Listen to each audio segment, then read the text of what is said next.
تصمیم چیه خانم؟ پدر مادر دوشم به عهده خودت که تصمیم بگیر حالی که دارن جدا میشن از این بعد با کدومشون میخوای زندگی کنی؟ با بابات میخوای باشی تو با مامانت؟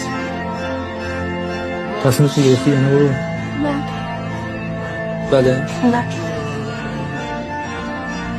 نه.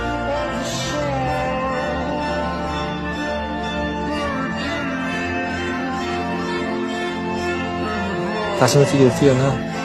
بله. چی شد میخوای دخترم؟ الان با بگم؟ اگه هنوز فکر نکردیم چرا؟ فکرم کرده.